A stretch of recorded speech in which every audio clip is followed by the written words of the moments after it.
Hi friends, ఎలా ఉన్నారు? Welcome to go Vihari channel. మన ఛానల్ అయితే సబ్స్క్రైబ్ చేయండి, మర్చిపోవద్దు. అదేవిధంగా ఈరోజు మనం వచ్చేసి పల్నాడు జిల్లాలోని నగరికల్లు మండలం నరసింగపాడులో అయితే ఉన్నాము. ఈ యొక్క గ్రామంలో వచ్చేసి శ్రీ అన్నపూర్ణ సమేత కాశీ విశ్వేశ్వర స్వామి ఆలయం అయితే ఉన్నది. ఈ ఆలయం వచ్చేసి ఎంతో ప్రసిద్ధి చెందిన ఆలయం.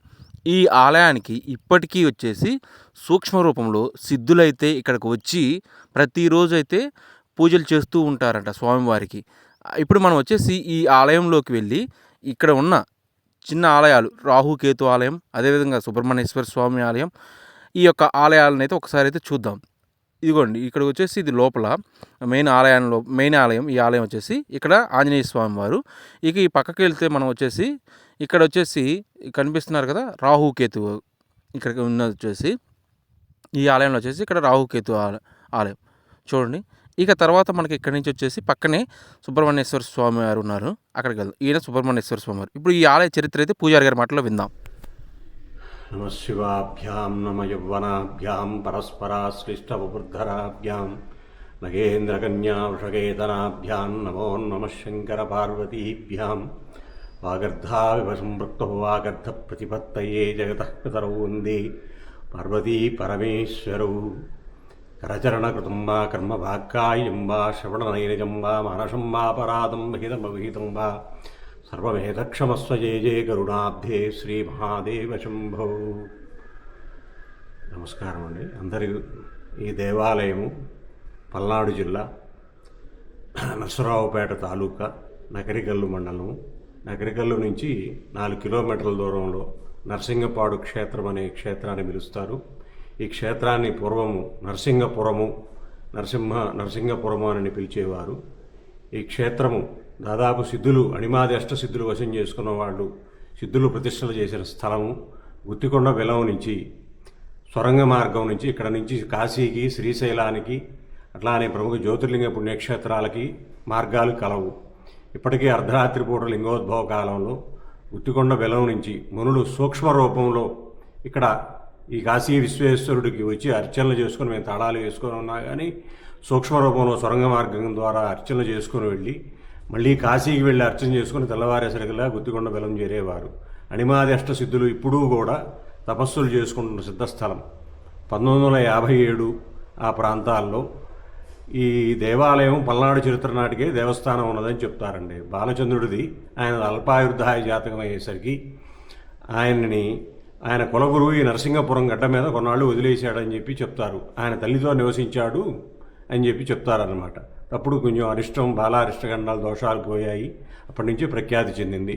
తర్వాత 14వ శతాబ్దంలో శ్రీనాథ మహాకవి, కృష్ణదేవరాయలు, అట్లానే 108 శివాలయాలను ఏకకాలంలో ప్రతిష్ఠించిన శ్రీ రాజా వాసిరెడ్డి వెంకటాద్రినాయుడు గారు, వేయి పడగలు నవల రచయిత కవి విశ్వనాథ సత్యనారాయణ గారు సందర్శించి ఈ దేవాలయాన్ని మధ్యకర ఛందస్సులో విశ్వనాథాష్టకాన్ని రచించారు. అట్లానే ఇప్పటికీ ఈ దేవాలయము మునీశ్వరులు, సిద్ధపురుషులు వచ్చి ఇక్కడ అర్చనలు చేసుకుంటారని ప్రతీతి. అర్ధరాత్రి పూట లింగోద్భకాలంలో ఓంకారాన్ని వినిపించటం కానీ, ఒక విధమైన వెలుగులు వెలిగించటం, అట్లానే మనకి కనబడని మా పూర్వీకులకి కనబడిన పుష్పాలు అవి 1957వ సంవత్సరంలో అప్పుడు వార నివేదన ఉండేది. మా తాతయ్య గారు నైవేద్యానికి వచ్చి ఉండగా ఇదంతా అడవిగా ఉండేది. అడవి ప్రాంతంలో ఆయన ఒక మునీశ్వరుడు జటాజూటాలు, రుద్రాక్ష, త్రిపుండ్రాలు ఇవన్నీ ధరించి పూజలు అవి చేస్తూ ఉండగా ఈయన ద్వారం దగ్గర అక్కడ అడ్డం నుంచొని పూజలు చేస్తూ ఉన్నారు. తర్వాత ఈయన ధార ఇచ్చి చేసినాక అభిషేకం చేసిన తర్వాత ఆయన చేయి సాగుతూ దాదాపు 7-8 అడుగులు లింగాకారం అక్కడ నుంచి ఆ లింగాకారం మీదకి చేయి సాగేది. అట్లానే తర్వాత కూడా మునీశ్వరులు కూడా పూజలు చేసుకొని తాతయ్య గారికి మేనముద్రతో బీజాక్షరాలు నేలకి మీద రాశారు. ఆ రాసిన తర్వాత అప్పటి నుంచి ఇక్కడ భగవంతుడు, మేము సిద్ధులు, సిద్ధపురుషులు ఆ స్వామిని సేవిస్తున్నాం, ఇక నుంచి దేవాలయం ఒక వెలుగు వెలుగుతుంది, ఒకప్పుడు రాజుల కాలంలో ఒక వెలుగు వెలిగింది, మళ్ళీ ఇప్పుడు వెలుగు వెలగబోతుంది అని అనంగా అప్పటి నుంచి దాదాపు ఈ విషయం తాతయ్య గారు ఎదురుగా పొలాల్లో పనిచేస్తున్న నాగయ్య త్రిపురాపురంలో, ఇప్పుడు ఆయన 85 ఏళ్ళు జీవించి ఇటీవలే కాలం చేసి ఉన్నారు. ఆయన వచ్చేసి ఆయనకి చెప్పాడు, ఇట్లా జరుగుతుంది, ఇట్లా దేవాలయంలో మునీశ్వరులు ఋషీశ్వరులు స్వామివారిని అర్చన చేస్తున్నారు, అట్లా దేవుడు కనబడ్డాడు స్వామివారికి అని అంటే, పోవయ్యా బాబనయ్యా నీకు ఎవరో గుడికి రావట్లేదని చెప్పి అబద్ధాలు పలుకుతున్నావు అనగా ఆయన మాట నంగిబడి కళ్ళు కనబడకుండా పోయాయి అన్నమాట. కళ్ళు కనబడకుండా పోయినప్పుడు మళ్ళీ విశ్వనాథుడిని శరణు వేడి ఒక ప్రభ కట్టుకొని వస్తాము, 101 కొబ్బరికాయలు పొంగలి అవన్నీ వండుతాము అని చెప్పి నమస్కారం చేసుకుని వెళ్ళిన తర్వాత ఆయన ప్రభ కట్టుకొని వచ్చినాక మళ్ళీ కళ్ళు కనబడటం జరిగింది. అట్లానే ఇది స్వామివారి పేరు దీర్ఘవ్యాధులకి అట్లానే సంతానాలకి దాదాపు 20-30 ఏళ్ళు ఈ సంతానం కలక్క డాక్టర్లందరూ కూడా అవకాశం లేదని చెప్పిన వాళ్ళు కూడా ఇక ఒక మండల దీక్షతో నిద్రలు చేసి స్వామివారి చుట్టూ ఉదయాన్నే తెల్లవారుజామున 41 ప్రదక్షిణాలు చేసుకొని స్వామివారికి అభిషేకాది అర్చనలు చేయించుకున్న తర్వాత, అభిషేకాది అర్చనలు జరుగుతున్న తర్వాత వీళ్ళందరికీ సంతానాలు ఎప్పుడెప్పుడో జరిగినవి ఉన్నాయన్నమాట. సంతానం కలిగినవి చాలామంది కోకొల్లలు.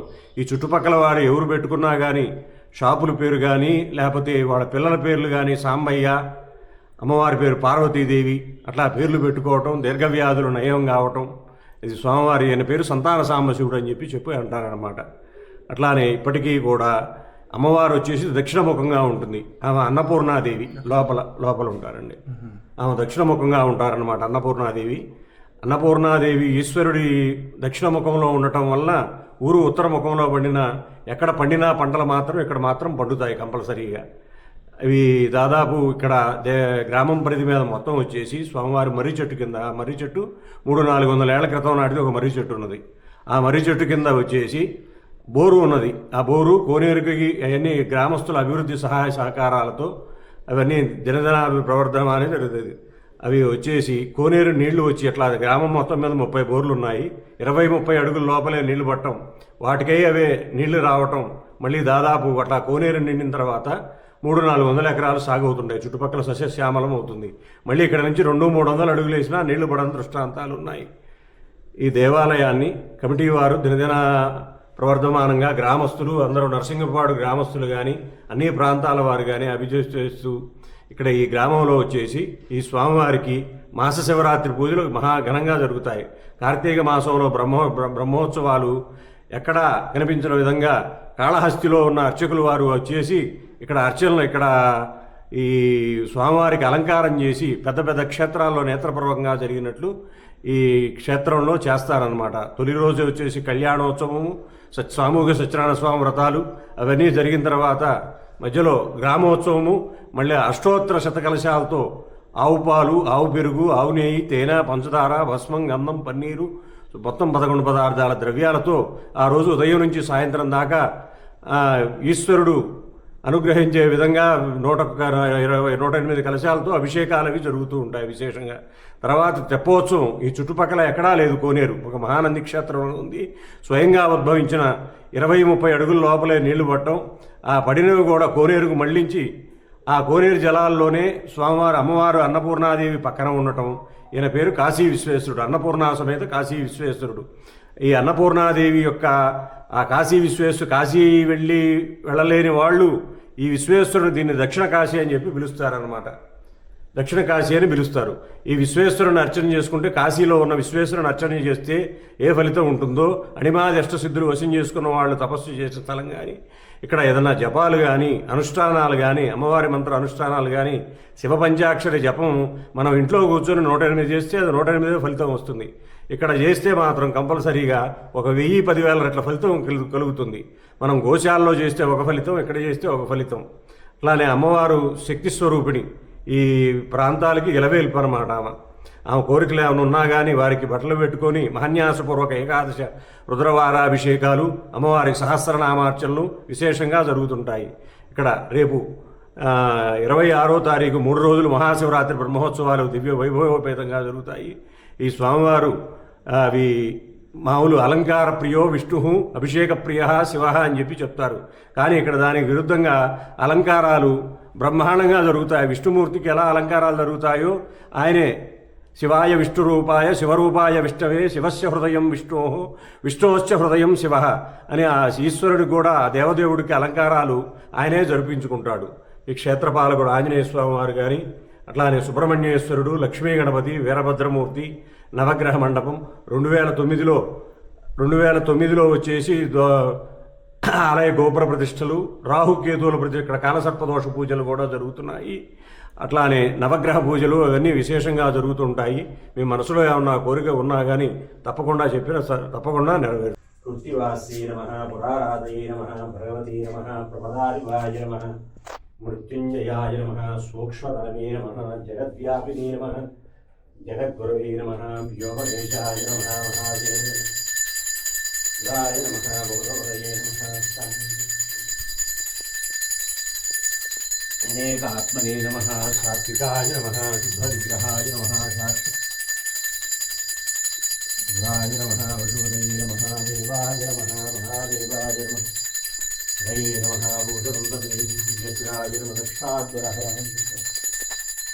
ఘోరేభ్యో ఘోరేభ్యో ఘోరఘోరతరేభ్యః సర్వేభ్యో నమస్తే స్వరూపేభ్యః ఆనందమంగళకర్పూర నీరాజనం దర్శయామి.